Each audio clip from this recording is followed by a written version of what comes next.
very, very different scenarios. So both Lorraine and Cary, kind of Nevada City, near Grass Valley downtown, Memorial Park areas. New Bet Firewise is New Bet Road. Am I doing this for work? No, I don't know if you did it or I did it. Will the thingy work? Okay. So similar to the other groups, our boundaries and how we define the Firewise community is, for us, it's pretty simple. It just turned out to be very large. Where's Alan? Did he take off? Poor guy has had to do so many maps for us. Anyone who uses UBET Road to access their parcel is part of the UBET Firewise community. Sounds simple. In reality, what that translates to, next slide, please, is that we have over 12,000 acres. We have over 700 parcels. Our neighborhoods, the previous map showed the color coding. Those are our neighborhoods as we've broken them down for neighborhood leaders. So we have between 18 and 20 neighborhoods. Each of those is the same size as their Firewise communities in essence. So we're running multiple complex systems within one Firewise community. Neighborhood leaders, we have about 40 to 50 and over 1,200 people in the community itself. When I looked at this case study, I thought, our challenges are a little bit different than some of the others. And so I just wanted to call out a couple of things. Lots of communities throughout Nevada County have one way in, one way out roads. Ours is 9 miles one way and anchored by Peninsula Campground.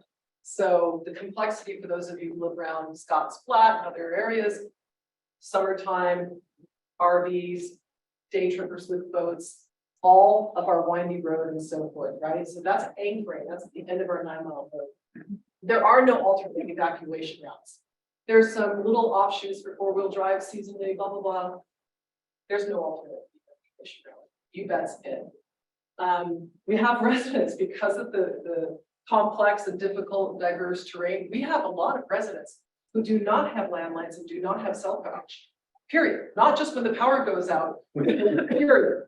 So communication has, from day one, when I started doing Firewise, I was like, how do you communicate? And people were telling me about the 1990s fire, the phone trees. And I always said, how'd that work? They go, oh, it didn't even work back then. So we really have had no communication system. The last piece I do want to call out, 2 things, is that within the community of UBET, we have a lot of fire starts. They don't make it to UBET. You probably don't know about them. We track them, 15 alone in 2022. What that means is our community, based on our CAL FIRE and our firefighter partners have told us, in our community, we are the first in on every single fire, 100% of the time. There's not one fire for the last 3 years that a UBET resident has not been first in. So think about what that means in terms of communication and what should we be doing and problems and all these kinds of things. The last piece is with that road 9 miles, should I stay or should I go? The fear that all of us have up there is somebody's going to jackknife on the road. Somebody is going to panic and break down, go over the side. And if there's a wildfire and there's embers and there's smoke and you can't see it, you don't want to leave and get caught up in that. So that's our challenges. Next slide, please.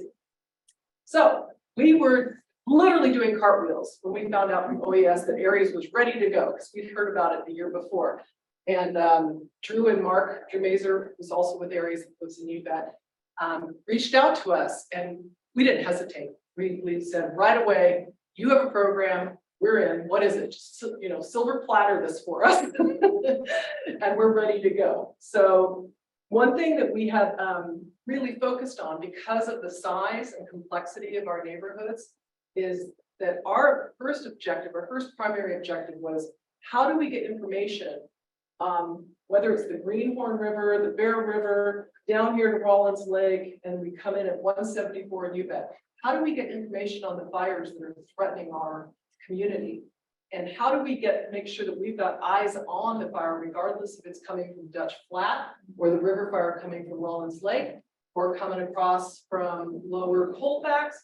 So the idea was we wanted to put radios in the hands of people who could provide information to the rest of us living there as to what that situation is, so we know if we can use the road to evacuate.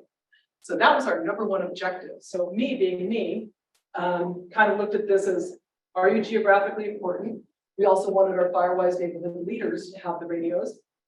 And people who are clear, calm, and competent, you guys were saying, it's one thing to chit chat on the radios, it's another thing to do so excuse me, but when the shit's going down, right? Okay, next slide, please. So this was me out of the gates. We won't spend any time on it because my thought was, oh, with these radios, we can have the core group on a channel, and then every, neighborhood blocks can have another channel and they can communicate within their own. Fast forward to the next slide. Drew and I go out and did what they call range checks, which basically means two people drive around in their car with the handheld radios and talk to each other to see where, if they can get clear communication. And Carrie mentioned line of sight. These radios are designed to work. If I can see you, we can talk, right? If I can't see you, you probably can't.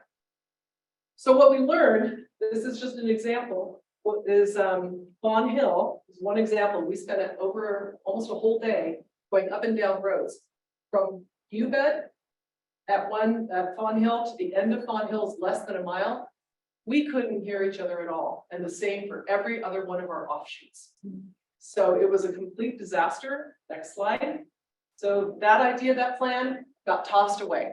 Next slide. So you guys have heard, Carrie mentioned the Banner Mountain repeater. And everyone's like, what's a repeater? And when the team started talking to me about repeaters, I was like, la, la, la, la, la, la. I don't like technology. I freak out with this stuff. I just want to hold the radio and know it works. Guess what? It's not that hard. It's 1, 2, 3. The repeater basically is a gigantic antenna that sits up at a high point and allows a person with radio A to say something. That big antenna takes it and repeats it to the person with radio B. It's seamless. So literally all it's doing is taking away that line of sight requirement and basically bouncing that message over to those folks.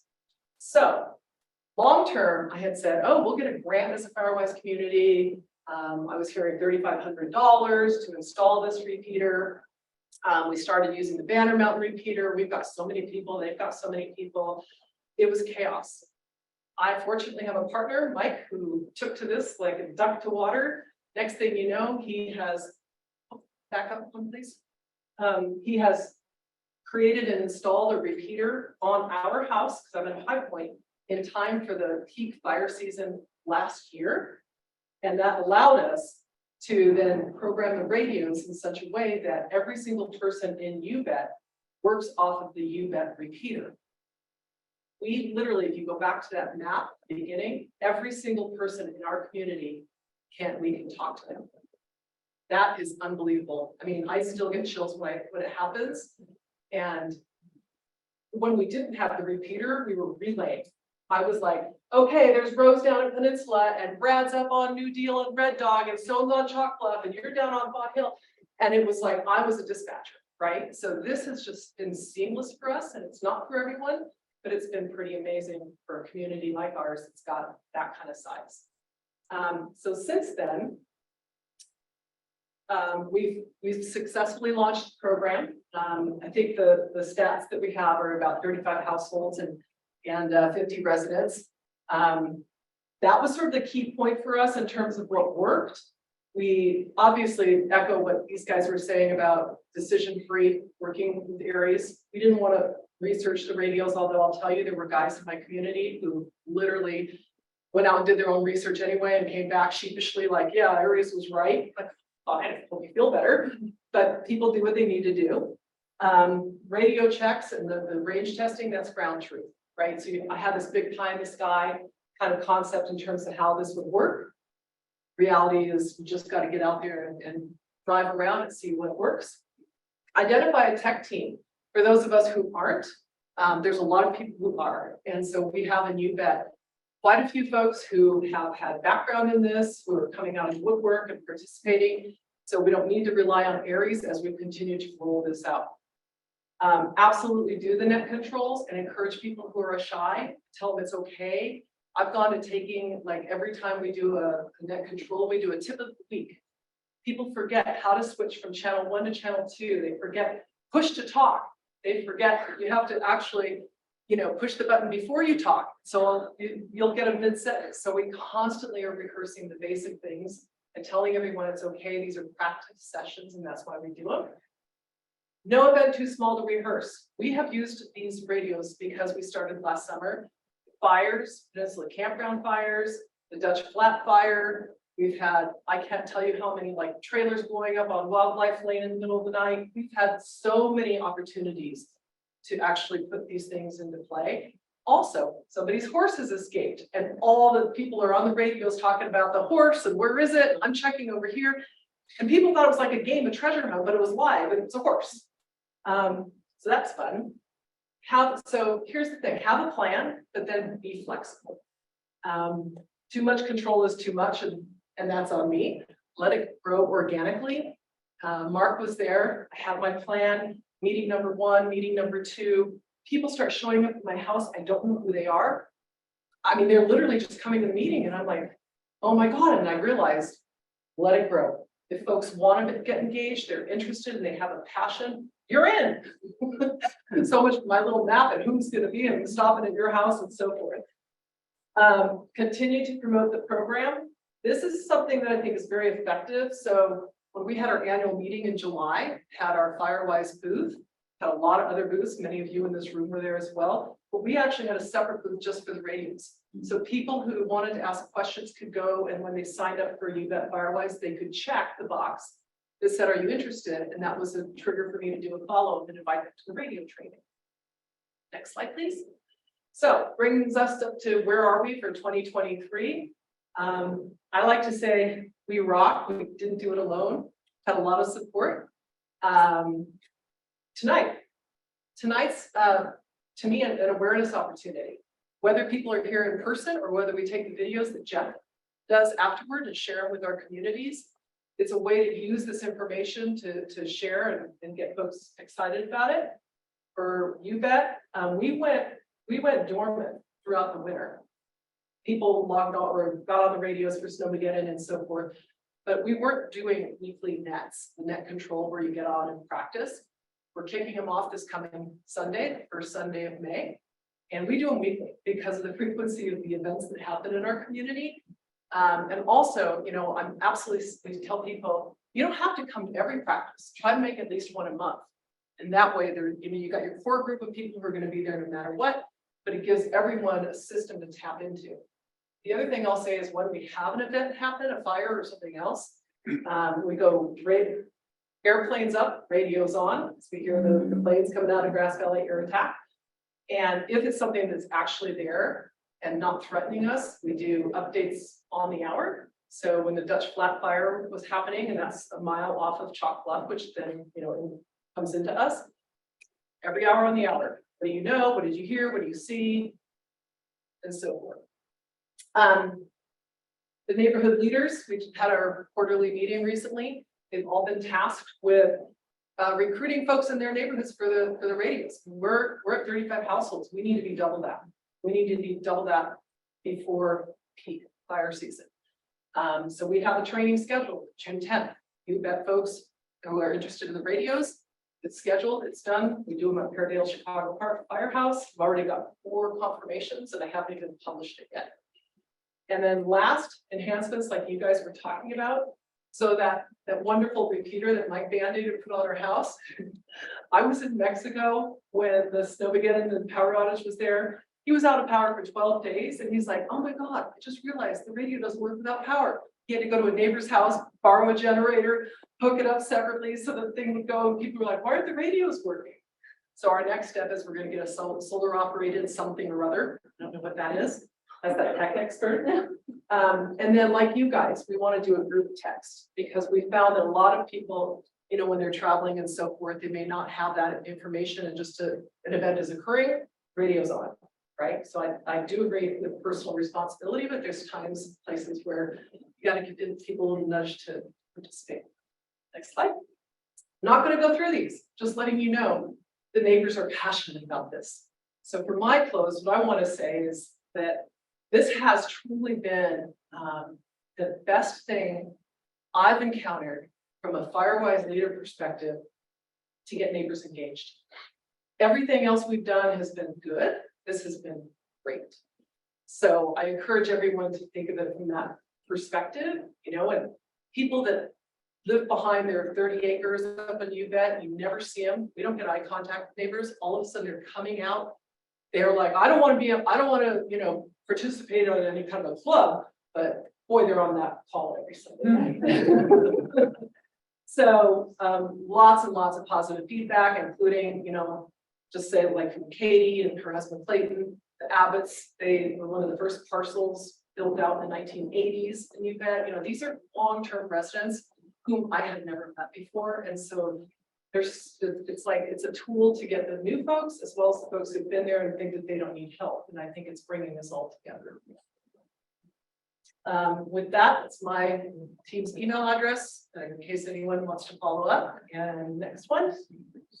And now we turn it over to Susan, her resource of the month. And she's actually going to be showing how you can access the documents that Lorraine put together and so generously shared for all Firewise communities to use. Susan, take it away.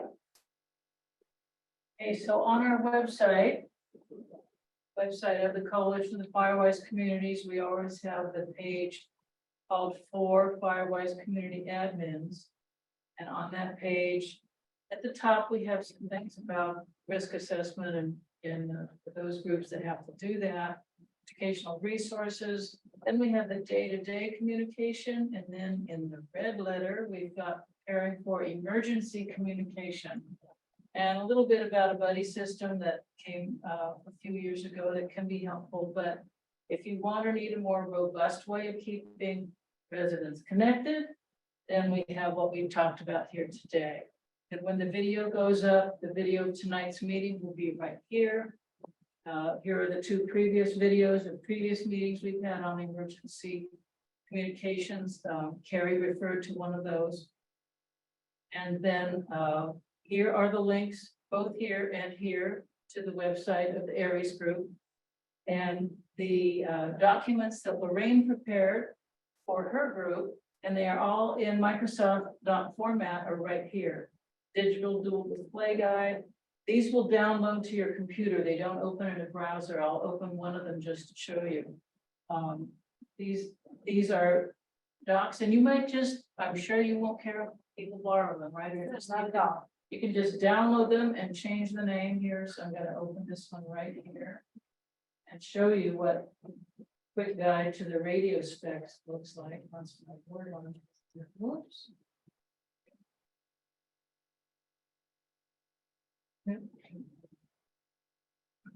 Sorry about that. You download?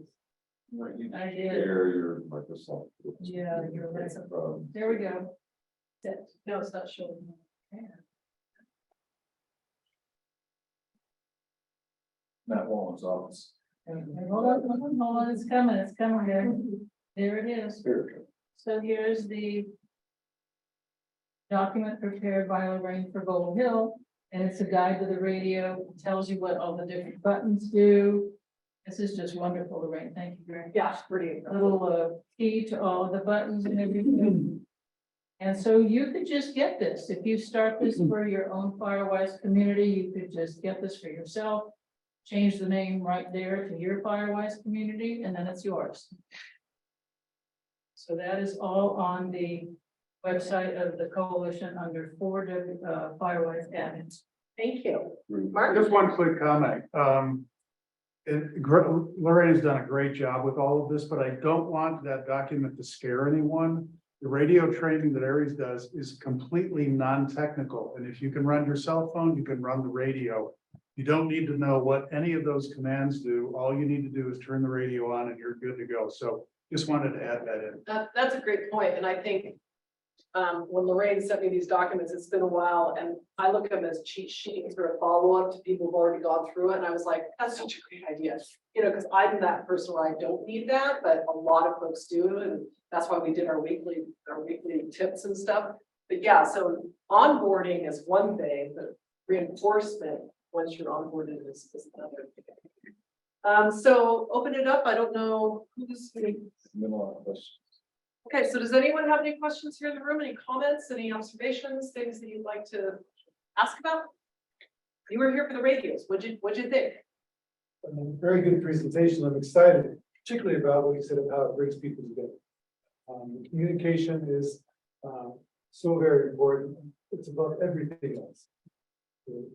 Saving our lives, saving our animals and property, and communication is gonna be the thing that makes the difference. Yeah. And I'm a believer that this radio is a key component. The next step, I'm a little overwhelmed with that. So Yes. get people on board, get us trained, equipment in hands, and just how to use. Yeah, that's a great point. I hear all this and I know that it's excellent, and I think of one particular woman who was very isolated during the second March snowstorm. And to introduce her and get her to warm up to using a radio, the first thing she'll go to is money. And so what does this equipment cost, and what are Firewise communities doing to help people be able to get this equipment? You want to take that, Mark? Yeah, the cost per family is between $135 and $185 for everything done.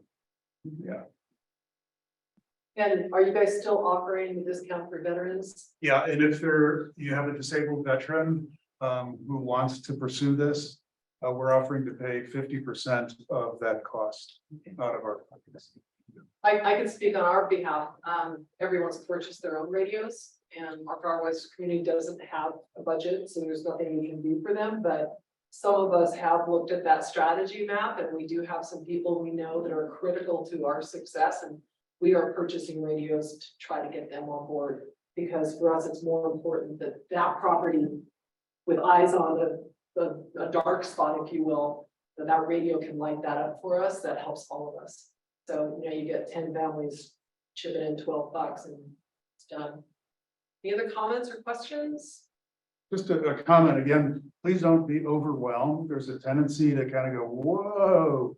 And Carrie and Lorraine and Casey did point out, it is hurting cats. But if we have a conversation at the beginning, I can bring things down to bare bones for you. I think they'll all attest to a 20-minute conversation will save you hours and allow us to both focus on what needs to be done and how to do it, because I've got a lot of experience in having worked with those 8 neighborhoods. I can kind of use that experience to help you get through it as easily as possible. There's still work involved for sure. Yeah, But I don't think it's overwhelming if there's a good fit. I don't think it's overwhelming. Good. Meaning, do you have the people that can do this? Is the geography correct? Is the neighborhood close enough together that we can make contact with each other? So those couple things, yeah. and just to follow on that, I think when I said bringing people together, I talked about how long people have lived there. And you bet we have very distinct types of communities. The kind of lone rangers who, the hermits, we've got the older retired folks, we've got a lot of independents, we have a huge younger community, mostly cannabis. And we've been able, through this program, to successfully get 1 or 2 people out of each of those to act as influencers within those communities. And that has been a big win. We're getting people involved who previously weren't in any shape or form. Not to say they weren't working on their property, but this communication isn't about defensible space. This radio is about how the hell do we live and survive a wildfire in our community. So I think it's universal. So.